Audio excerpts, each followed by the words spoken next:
right, welcome everyone. We're Semblance of Sanity. I'm Caleb. I'm Jacob. And we're here for Shinsekai Yori, episode 22. All right, now we have our, not our plan, but we have an understanding of Yakomaru's plan and knowing exactly what he's willing to do, what he's capable of doing if he gets more ogres, and where this ends. Yeah. The title of this show, From the New World, and Saki, telling the story, suddenly that's starting to line up a bit. Yeah. Yeah, because we are approaching the end of this anime, and yet there's still quite a few episodes left. Right. So we're going to get down and dirty here within the nitty-gritty of how we actually beat Yakomaru, or just survive. Yep. But that's where we're at. Survive, and that's a victory. That's a victory. So y'all, without further ado, let's get into this. All right, everyone, now we're going to be starting the reaction portion of the video in the description below, then come back here for the discussion.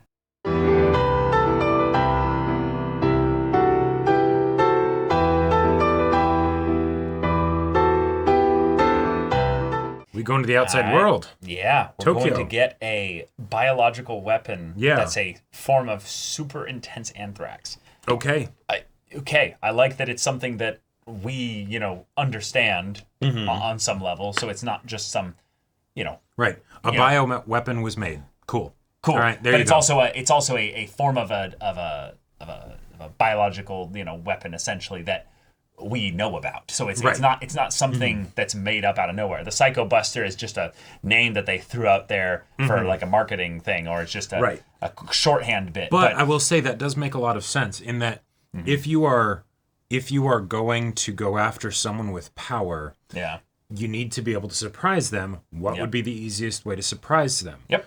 Something that they don't know is happening. A virus. Right, exactly. Even in the case of, say, Shun, when he was taking the pills, he knew that it was something that would kill him, right? Right. So his body, subconsciously being like, no, I'm going to live, and so it dilutes it or whatever. Okay, sure. But if it's something where you don't actually know what's happening, right? Like, suddenly it's taking effect and... Oh shit! It's over. Unless you somehow have the ability to heal your body while it's happening, right? Right, which I would assume a child ogre would not know how to do. Nope. But let's bring up the interesting thing this episode that Saki kind of questioned here is, wait, well, how easy was it for this child to become an ogre? Who knows? Yep. It's the thing as to where they are operating on some info that is just a little bit of deduction based on some decent assumptions, but really they don't know. And Saki brought up the interesting question of, so are we sure that this kid is an ogre? Because we don't have large, amounts of data on what is an ogre or what causes someone to become an ogre, but we know of one other instance where it did happen, and it was a very rare thing. Right. So maybe what Yakomaru is doing is more unnerving than that, in that it was actually easy for Yakomaru. Because maybe they're not an ogre. Maybe there's something more that's going on here. Maybe there's some kind of drug or something that's being used to block the death of shame. There could be a whole number of things here. Maybe some brainwashing. So crazy thought that I had. Yeah. The death of shame is you don't kill your own kind, right? Right. It's instinctive. What if this thing does not actually know what it even looks like? Yeah. So it thinks it's a monster rat. Yeah, that could be it. And kill these things, right? Because they're not you, right? Right. And that's how fits they keep thematically with the whole other nature that the show wants to keep bringing up, with the idea of the monster rats not being human, when they're very clearly probably some old descendants of offshoot humans that were made into some kind of slave race or something by the old psychics of when they ruled the world and stuff. And so that would also it potentially fits super well thematically. And that could introduce a fun way that the ogre could be defeated that is a bit more interesting than just, hey, anthrax, right? Because right now the whole situation is kind of a MacGuffin, which, hey, I'm fine with. Because it's something... They would need something like that. They would need something like this, but it's also something... It's not literally a special magic weapon Psycho Buster. It's just anthrax. It's just bioengineered anthrax that's been laid dormant for a little while or something like that. Right. It's engineered in some ways so that it can be used a bit more safely. Yeah. But still be very lethal when they need it. Well, right. But when it's not being used, it has some way of lasting, basically, as well. Okay, cool. Cool. Right. Whatever. The bit about the because it's not like a regular form of killing people, you won't suffer the death of shame. That felt a bit wonky. It's like, so you're telling me the intent has nothing to do with right, it. Right, like it's like, come on. You keep changing the rules, which is the foundation for why the ogre is scary. Right. So it's like, it's this kind of thing where the show has not thought about every theoretical situation as to where the death of shame makes sense, and thus, in order to have what it seems like the show is really wanting us to think that it's going to get is some kind of happy ending here, where they actually do defeat the ogre, they do find a way for humanity to learn from the lessons of the past, and the monster rats either get stopped in some way, or Yakomaru gets stopped, and then they form some kind of equilibrium with the monster rats that are, now no longer seeing themselves as being capable of taking on the gods. So it's the awkward thing of, okay, now we have to have diplomatic relations and stuff because you guys could try this shit again at any point, yes, but then we could, try and, fight back. And so, that'll have to be figured out. That's probably something that they'll have to figure out later, but for now, it's right, so the death of shame is genetic, except it's being taught out of a kid through non-genetic related things. And also... Or forced genetic mutation. But also, again, the mechanisms for that are entirely unknown. So. Also, this whole thing of the MacGuffin, since the method isn't really special and just that, like, for the death of shame, but it's more just that it might be more effective. I mean, okay, they're saying it's special for the death of shame, but really what was said is you won't die after the fact. Not that because it's something where, like, and this is where I thought it might be going, because you're not actively doing the thing that causes the death, but you're doing a domino effect, then your mind is able to rationalize it and make it so that you can do it, because you don't actually know if it's going to kill the person. Which could be interesting, yes. Which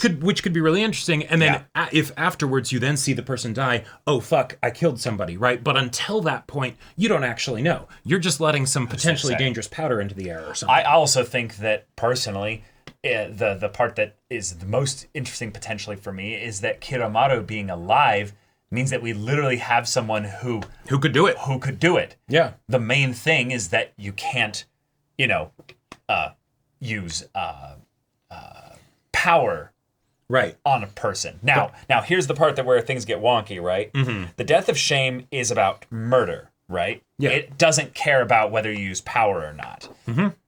And yet they talked about how also power can't be used on other people. But then it can be if you use it accidentally because they look like monster rats, right? Or you think they're monster rats. So is that the death of shame, or is that not the death of shame? Right, like this is the kind of thing that almost makes me feel like they're just going to end up saying the death of shame doesn't actually exist, but like if not for the fact that we had all those situations where the people accidentally killed each other and they did die from it, right? I would think that maybe it just, it wouldn't be a thing somehow. But world building is getting stretched. And this is something that a lot of, I would call this high fantasy, even though it's more post-apocalyptic. I would say these kinds of high fantasy stories tend to have as an issue when they start getting into the harder aspects of the magic system. Meaning that these things are like, they don't break except for that one time where they do, which is generally okay. It's okay having a hard magic system where things can be cracked and broken in these specific instances there. That's the ogres, and they're great. Yes. But when you use an exception that isn't even really able to be fully sold to beat the exception, then it... Right. You have to be very, very clear on exactly what's going on. And in some ways, anime is one of the best mediums I've seen to do that, because of how much we've been conditioned with anime for characters to speak unilaterally about things that they shouldn't necessarily be entirely sure about, but also to have this kind of pacing where people can talk about things in that very hyper-specific manner for long periods of time in the episode, and because of the way things are formatted, it's actually okay for us to spend a lot of time doing that. The other thing, and granted, so just worried here a little bit. Right, me too. Yeah. But regardless, even if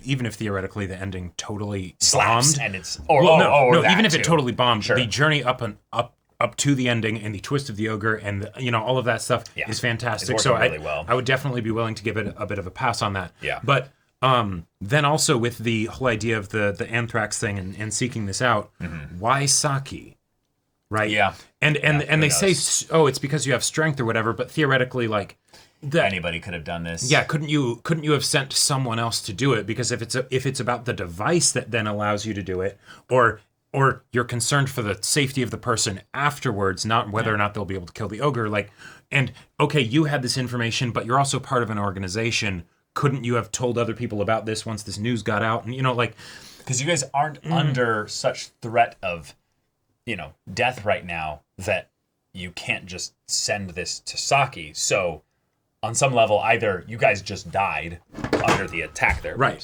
Which they did show. Basically, there was a monster rat attack happening in their area at that moment. So regardless of whether or not that's the case, it does seem like the kind of thing where, because of the way this arc is being formatted, it's hard to tell the passage of time. So we have lost a little bit of the urgency with regards to the monster rat attacks in general. And the main thing that we're clear on is that they're trapped and they don't have necessarily a way out. But then in this episode, we immediately get out. Super easy, barely an inconvenience. Where did the submarine come from? I don't really care about that. So hold on, let me keep talking here. The point is that not only does this work super well, we then get the most important people all in the same place chasing after them for reasons that I can explain, and it kind of makes sense. Yeah. But it is all this very, very quick rapid fire set of conveniences that lead to what is probably going to be the general ending of the conflict.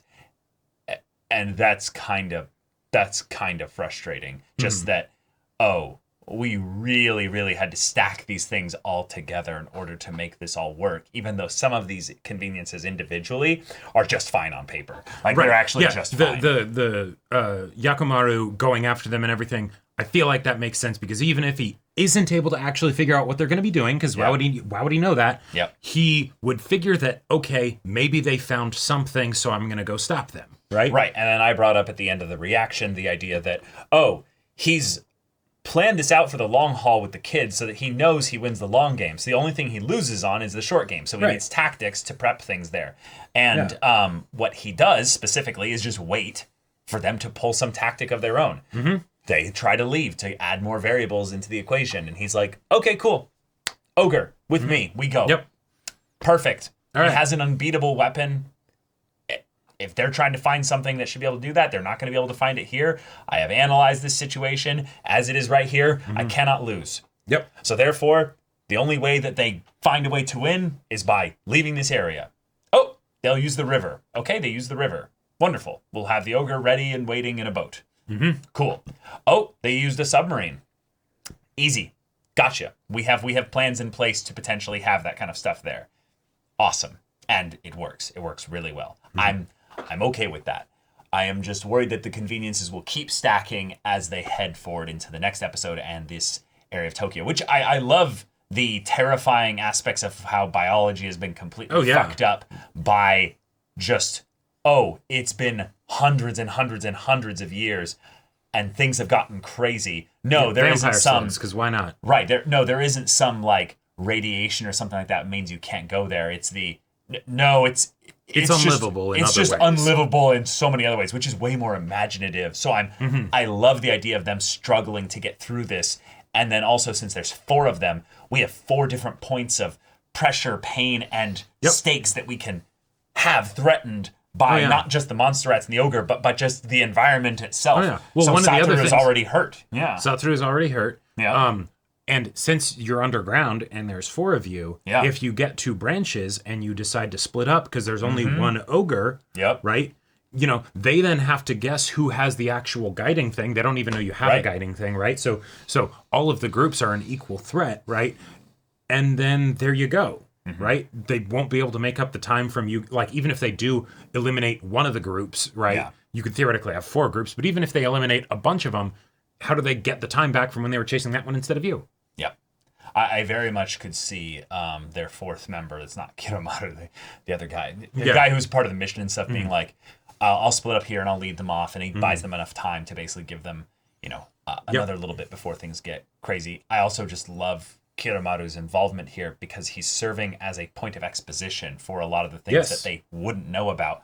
But it just makes sense that, monster rats have general dominion over a lot of things outside of the towns and stuff like that. But it's no.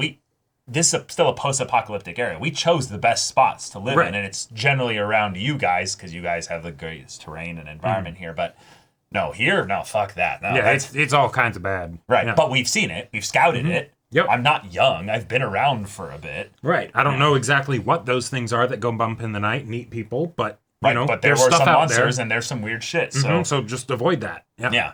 I also really like the idea of a potential thing that could be an environmental problem that then they manipulate in some ways to go after the ogre. Yeah. So the idea of some subtle foreshadowing of potentially being hey, nighttime by the beaches, a monster comes. Oh, you're sure about that? Ooh.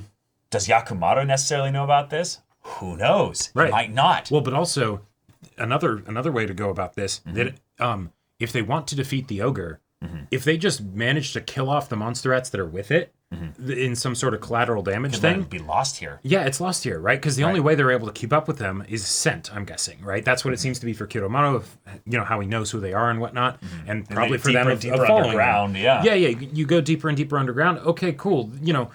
I don't think this kid knows anything about seafaring, right? Like, okay, it's roaming around on this island. I would say that all they do is buy themselves like a few months, honestly. But yes, I agree. I mean, hey, that could be plenty. That would be plenty. You get people to just boogie out of wherever they were originally and go somewhere else. Or just go directly attack the monster rats. Sure. And be like, okay, we need you all to stop the ogre, or like, we'll do whatever it takes. I mean, we are at that position right now where humanity, or at least humanity as we know it, is threatened with extinction. Yep. The monster rats are winning, and Yakomaru is only here because he's extremely confident. And given that we've built him up as a proper genius antagonist, okay. I am hopeful that at the very least the interactions before it comes to exploding shit or releasing deadly anthrax on them and comes to bear, that we can have at least one more conversation with Saki specifically and Yakomaru. That would be nice. Yakomaru, yeah. Yeah. But at the same time, I can see that not happening because, when you're dealing with an ogre, you kind of, talking is not a free action. Like, instant death if things go wrong. Potentially could be something, though, where if you're holding the weapon, Yakomaru realizes, oh shit, they have something there. Right. And then Yakomaru then has to convince them either to... Because that's the part that's interesting here. If Yakomaru is so confident coming here, I'll bet you that he has taught enough other monster rats to duplicate whatever the process was that he figured out how to solve things to make their messiah or the ogre. Otherwise, he wouldn't be here. But let's just say the main thing that he's concerned about isn't necessarily of them actually finding some kind of deadly weapon or what have you, but it's something where he's more worried about something that they don't even know about, which is like if they could turn the ogre, if they could, it's still a human. Sure, if they turn the ogre, or if they figure out how to do whatever he did, right? Which maybe wouldn't work because they're not like children anymore. But like then suddenly they come in and kill his ogre. Oh shit! And then suddenly it doesn't mean anything that you have an ogre, or you have 20 more that are going to be ready in 10 years, right? Right. Then you're just screwed. He just needs to act fast. He's more worried about the unknowns that he doesn't really have plans for. Right. Regardless of how smart he is, it's that he's been a very careful planner. And he initiated things on his terms, so now he needs to make sure that it stays on his terms. Right. Yeah. I am curious, though, if this comes down to a world where Saki survives, at the very least, because she's the narrator and stuff like that. Yeah. Is she in captivity? I would not be surprised. I don't know about captivity, right? Because that's a very specific thing, right? But or in a monster rat dominated world. Yes, I think she is, and that's why it's from the New World, right? It could totally be a happy ending where it's the from a New World because they moved places or because their society had to completely from the ground up like change things. You know, they're coexisting with the monster rats now. Or something I would want like that. coexistence. I feel like that'd be ideal. That's the happier ending where they don't have one side just wipe the other out. Because also I don't feel like Saki would be left alive. Given that there's no personal connection she has to any of the monster rats really anymore other than Yakomaru, kinda. But also given that it's most likely that Maria and Mamoru are just super dead. Yeah. Like, they're not, in some monster rat village somewhere. It got the whole, like, dental DNA, they're super dead. We are positive that they're dead. Yeah. Yeah. So, yeah. I kind of want a neutral ending, but I feel like we're moving things in a convenient method to where we might get a full happy ending. Right. Because I don't want the monster rats to be all wiped out and then the humans are like, huh, Yeah. Okay. Well, and also, Saki, narrator Saki, seems bitter enough that I feel like a happy ending would seem a bit off. Like, well, okay. Yes, horrible things have happened already, so, there's plenty for her to be bitter, but we haven't seen her respond to these things in the kind of way that I would think would make her bitter. Yeah, the thing that I have with that, because I definitely got that vibe as well, is that they're trying to ride the line of future Saki not spoiling too much. Yes, totally. If she gives away too much as to why she's bitter, then it's we don't have as much tension. Right, we know how it's going to end. And Yeah. Yep. But having her have those feelings there, I think is going to be because she understands maybe why the monster rats did what they did, but also she understands how humans drove the monster rats to do what they did. Yes. And it's all these people did not have to die. Yeah. While Maria's actions did, push it the would final have been better domino. if she had never been born. Yeah. Right. It's still the thing is the reasons why Maria did what she did were because of how humans have perpetuated this society. Yep. So at the very least, if Saki is then the new leader of whatever is left of human society, she's going to be taking things in a better direction, even in my neutral ending in my head. Right. And we would be able to see how she would, become the sort of like cold and fearless. Fearless and commanding presence kind of person that Tomiko was.